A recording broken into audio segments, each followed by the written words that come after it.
भारत देश में 6,32,000 क्रांतिकारी हैं जो शहीद हुए। 6,32,000 क्रांतिवीर थे जिन्होंने इस देश की आजादी के लिए शहादत दी। भगत सिंह उनके सर्वोच्च शिखर पर हैं, ऐसा पूरा देश मानता है। शहीद आजम का खिताब भगत सिंह को मिला, ऐसा पूरे देश की तरफ से उनकी ये भावना है। कल 23 मार्च को पूरा भारत देश उनकी शहादत का स्मरण करेगा, उनको श्रद्धांजलि देगा। भगत सिंह जी की शहादत के बारे में आप सब बहुत कुछ जानते हैं। छोटी सी एक जानकारी जो मैं आपसे शेयर करना चाहता हूं, क्योंकि श्री ब्रजमोहन जी ने जो जानकारियां दी उसके साथ वो कॉम्प्लीमेंट्री है, उन जानकारी को और आगे बढ़ाने वाली है। अंग्रेजों की सरकार ने 24 मार्च 1931 का दिन तय किया उनको फांसी देने का, लेकिन एक दिन पहले फांसी क्यों दी, उसकी कहानी अगर आप सब जाने तो बहुत अच्छा होगा। अंग्रेजों की सरकार ने सरदार भगत सिंह को एक दिन पहले ही क्यों फांसी के फंदे पर लटका दिया, बिना किसी को बताए, बिना किसी को जानकारी दिए हुए? क्यों अंग्रेजों की सरकार ने अपने ही कानून और नियम का उल्लंघन किया भगत सिंह जी को फांसी देने में? नियम और कानून का उल्लंघन क्या था?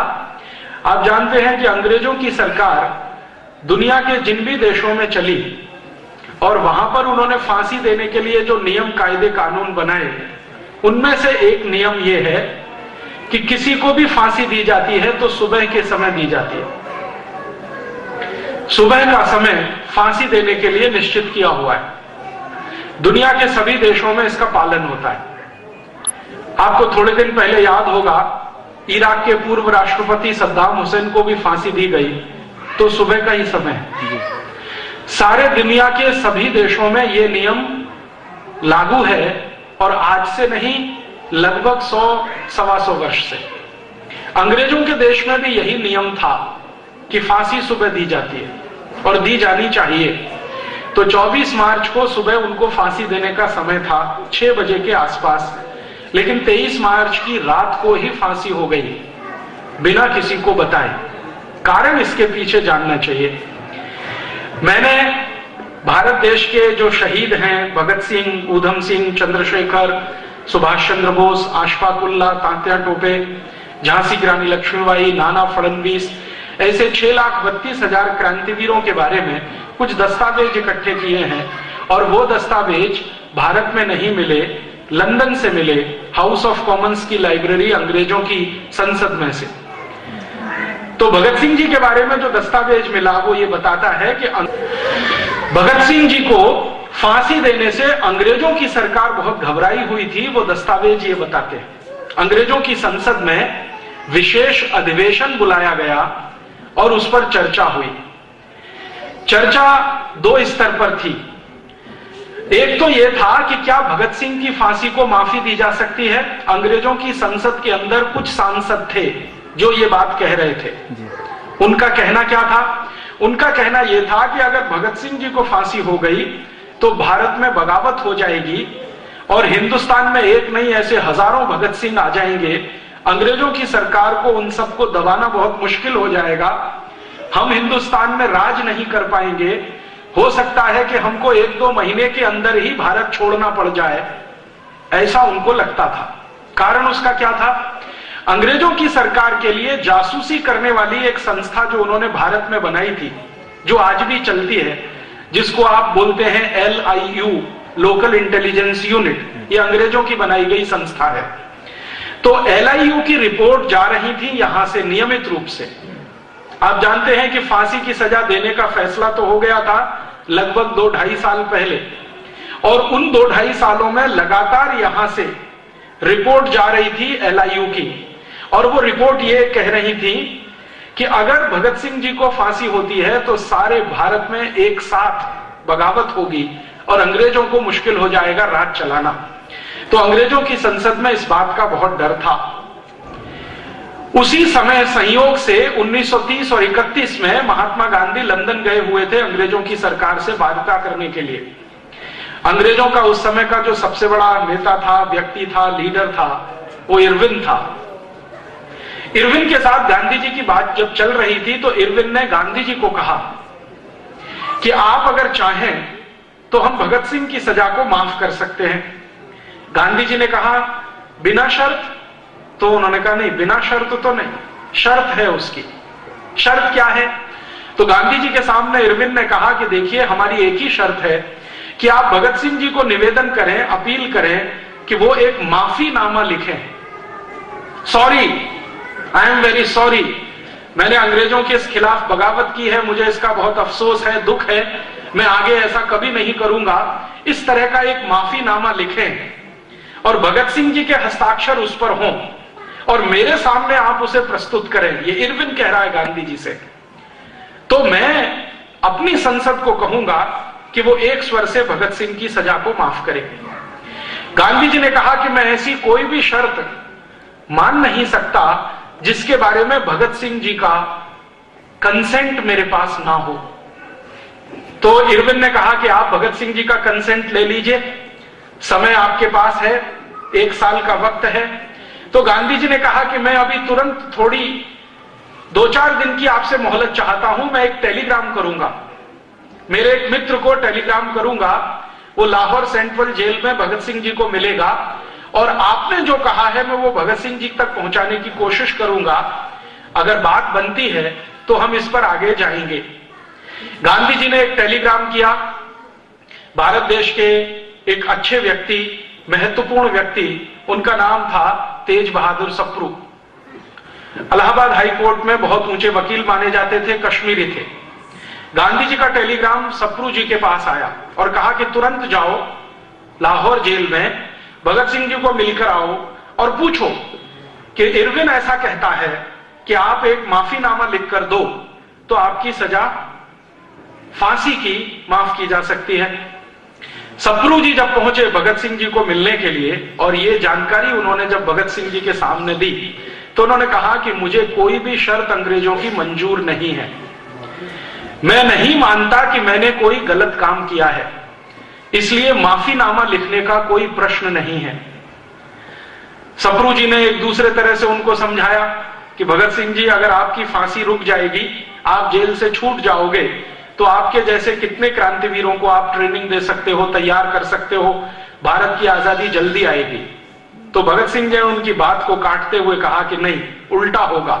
अगर मैं छूट गया, मेरी फांसी की सजा माफ हो गई, मैंने ये माफीनामा लिखकर दे दिया, तो भारत में अंग्रेजों के खिलाफ बगावत का ये जो अभियान शुरू हुआ है, ये पूरा अभियान ही ठंडा पड़ जाएगा, दूसरा कोई भगत सिंह इसमें से निकलकर नहीं आएगा। सप्रू ने कहा क्यों? तो भगत सिंह ने कहा कि हिंदुस्तानियों की एक खासियत है, भारतवासियों की एक खासियत है कि वो मरने से नहीं डरते हैं, लेकिन मरने से पहले का जो दर्द होता है उसको वो सह नहीं सकते। ये बहुत गहरी बात उन्होंने कही। मरने से तो नहीं डरते हैं, 1 मिनट में मृत्यु आ जाए कोई हिंदुस्तानी को उससे फर्क नहीं पड़ता, लेकिन मृत्यु आने के पहले का जो दर्द होता है वो उनकी तकलीफ बढ़ा देता है। मैं भी ऐसा ही एक हिंदुस्तानी हूं, मैं मेरी तकलीफ बढ़ाना नहीं चाहता, मैं तय कर चुका हूं कि मुझे फांसी हो जाए, कोई फर्क नहीं पड़ता। सप्रू जी का दूसरी बार, तीसरी बार, 3 बार आना हुआ लाहौर सेंट्रल जेल में सिर्फ ये समझाने के लिए। उन्होंने देख लिया कि वो तैयार नहीं है और फिर सप्रू जी ने वापस गांधी जी को टेलीग्राम किया कि बापू, भगत सिंह जी का ये मानना है कि उनको फांसी हो जाए, वही भारत देश के लिए और उनके अपने संकल्प के लिए अच्छा है। आप लिहाजा इरविन के साथ कोई बात अगर करें तो माफीनामे का शब्द बीच में ना लाएं, क्योंकि वो लिखने को तैयार नहीं है और हम में से भी कोई नहीं चाहता कि वो माफीनामा लिख कर दें, क्योंकि मानते हैं हम उन्होंने कुछ गलत नहीं किया, उन्होंने अपने भारत की आजादी के लिए किया है। भारत इस समय ठंडा पड़ा हुआ है, शब्द पर ध्यान दीजिए। सप्रू जी का गांधी जी को टेलीग्राम कह रहे हैं भारत इस समय ठंडा पड़ा हुआ है। 1919 में एक ज्वाला उठी थी, जलियांवाला बाग हत्याकांड हुआ था, उसी समय हम चाहते तो अंग्रेजों को भारत से मार के भगा देते, लेकिन हमने उस अवसर का फायदा नहीं उठाया। ऐसी ही ज्वाला 1857 में उठी थी, भारतवासियों ने तब भी उसका पूरा लाभ नहीं उठाया। हम चाहते तो 1857 में अंग्रेजों को मारकर भगा देते। फिर वो कहते हैं ऐसी ही एक ज्वाला 1880 में उठी थी, हम चाहते तो 1880 में अंग्रेजों को मार भगा देते, लेकिन वो भी समय हमने गंवाया। अब फिर से ज्वाला उठने की तैयारी है, इसको ठंडा मत होने दीजिए और कृपया करके इरविन के साथ भगत सिंह जी के माफीनामे पर बातचीत बंद कर दीजिए। गांधी जी को टेलीग्राम मिला, लंदन में उन्होंने एक मीटिंग बुलाई। उस मीटिंग में वो सब क्रांतिवीर शामिल थे जो लंदन में रहकर भारत की आजादी की लड़ाई के लिए काम करते थे। उनके सबसे बड़े नेता थे श्यामजी कृष्ण वर्मा, आप सभी जानते हैं। उन्होंने एक बहुत बड़ा भवन बना के दिया लंदन में, जहां पर क्रांतिवीर जाते थे, इकट्ठे होते थे, ट्रेनिंग चलती थी, वैचारिक मंथन होता था, सोने ठहरने रहने का इंतजाम होता था। उसका नाम उन्होंने बहुत सुंदर रखा था, India house. India house Shyamji Krishna Verma ने अपने खुद के कमाए गए पैसे से बनाया था।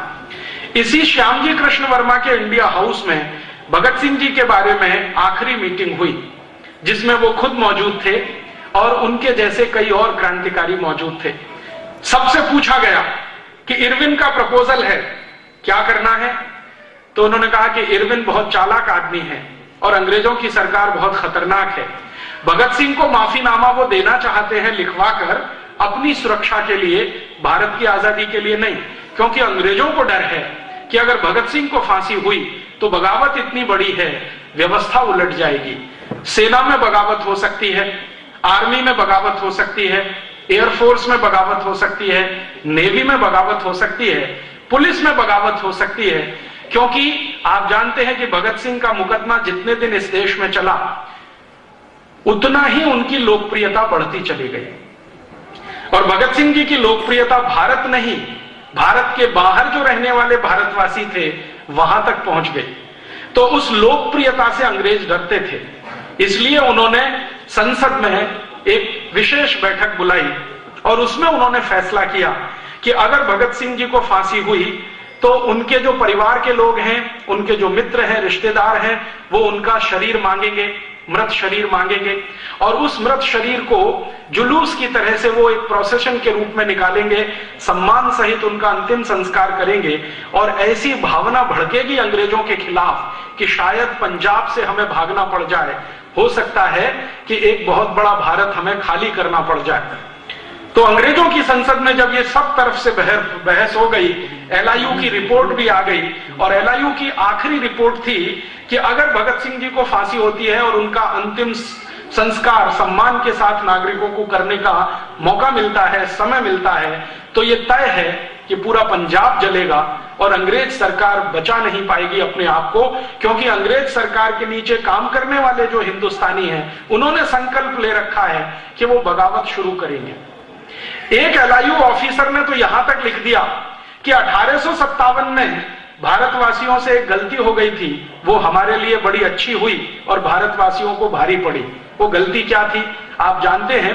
1857 का जो क्रांति वाला संग्राम था, उसको एक साथ शुरू करने का फैसला हुआ था और उसकी एक तारीख तय की गई थी, लेकिन हमारे भारत के अति उत्साही क्रांतिकारियों के कारण उस तारीख से लगभग 10-11 दिन पहले ही बगावत शुरू हो गई।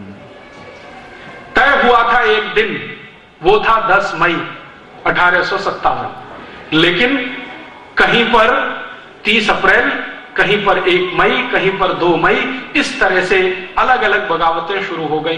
बैरकपुर की छावनी में अलग तारीख को, कलकत्ता में अलग को, मेरठ में अलग, दिल्ली में अलग। तो ये जो अलग अलग शुरू हुआ, इससे अंग्रेजों ने आर्मी की ताकत से उसको दबा लिया। जो एक साथ 10 मई को शुरू होता तो अंग्रेजों की ताकत नहीं थी कि वो उसको दबा पाते। तो एलआईयू के एक ऑफिसर ने लिखा ब्रिटिश पार्लियामेंट को कि जो गलती हो गई हिंदुस्तान के लोगों से 10 मई 1857 को, वो गलती अब वो ठीक करना चाहते हैं। भगत सिंह की फांसी का दिन तय किया हुआ है, उसी दिन सारे देश में एक साथ बगावत होगी अंग्रेजों के खिलाफ। तो आप कुछ ऐसा करिए कि ये बगावत ना होने पाए। तब अंग्रेजों की पार्लियामेंट में प्रस्ताव पारित करके भारत में अंग्रेजों के अधिकारियों को बोल दिया गया कि किसी भी तरीके से पता न चले लोगों को, ऐसे करके फांसी दे दीजिए। तो यहां जेल के अधिकारियों ने लाहौर के सुपरिंटेंडेंट से कहा कि इसका एक ही विकल्प है कि हम एक दिन पहले रात में ही भगत सिंह को फांसी पर लटका दें।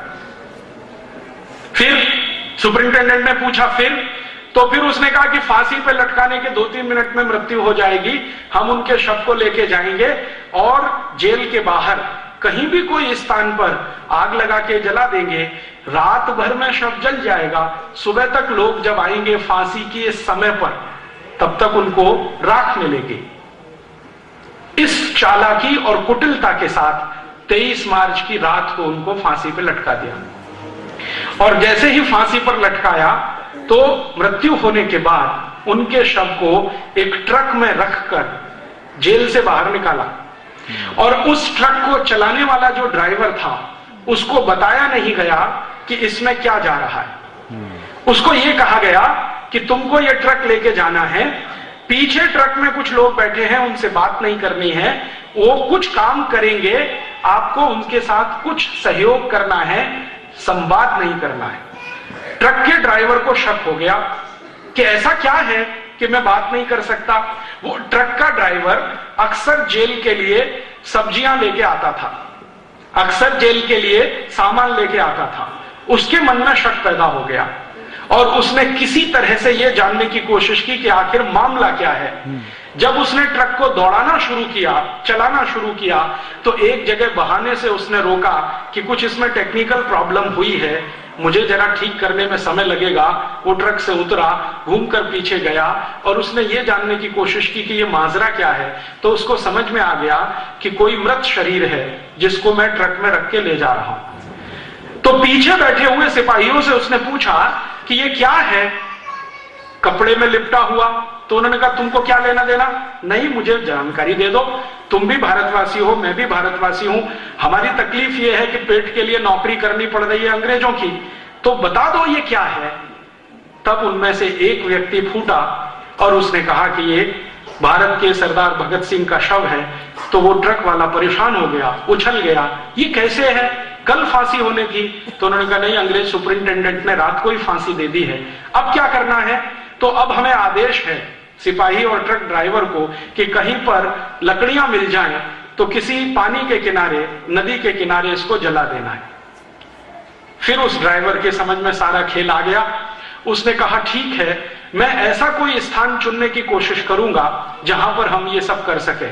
इतनी देर में उसने योजना बना ली, लाहौर से ट्रक को भगाता हुआ वो लाया और कहां पर, हुसैनी वाला पहुंचा। हुसैनी वाला आप सब जानते हैं, अमृतसर के नजदीक है, भारत पाकिस्तान बॉर्डर पे है। हुसैनी वाला में जब वो पहुंचा तो लकड़ियां इकट्ठी करनी है, इस बहाने से आसपास के गांवों के लोगों को जाके उसने बोलना शुरू किया कि ऐसा ऐसा हुआ है। तब लोग वहां से दौड़े और लोगों को दौड़ाते दौड़ाते वो लेके आया वहां तक। तो वो अंदर बैठे हुए सिपाही छोड़कर भागे और भगत सिंह जी के शरीर को सम्मान के साथ हुसैनी वाला में अंतिम संस्कार करने का उस ट्रक ड्राइवर ने बहुत बड़ा पराक्रम किया। अंग्रेजों की सरकार ने भगत सिंह को एक दिन पहले फांसी सिर्फ इसलिए दी कि उनको डर था कि बगावत हो जाएगी और हम यहां रह नहीं पाएंगे। इस छोटी सी घटना का गंभीर विश्लेषण अगर हम करें, अंग्रेजों की पूरी सरकार अकेले सरदार भगत सिंह से इतनी घबराई हुई थी कि फांसी हो जाए तो बगावत हो सकती है। घबराहट इतनी अधिक थी अंग्रेजों में एक भगत सिंह के कारण। और संसद में जब जब भगत सिंह के बारे में चर्चा हुई तो अंग्रेज अधिकारी जिन्होंने भगत सिंह को नजदीक से देखा वो कहते थे कि वो आदमी है, मरने से नहीं डरता है। और ऐसे हिंदुस्तान में लाखों क्रांतिकारी हैं जो मरने से नहीं डरते हैं। हिंदुस्तानियों को मरने का डर दिखाकर गुलाम बनाना बहुत मुश्किल है, कोई और रास्ते हमको तलाशने पड़ेंगे। तो अंग्रेजों की संसद की यह बहस और भगत सिंह जी का अंतिम संस्कार जो ट्रक ड्राइवर के द्वारा किया गया, हुसैनी वाला आज भी भगत सिंह जी की समाधि है, आप कभी भी जाएं वहां जरूर मत्था टेक कर आएं।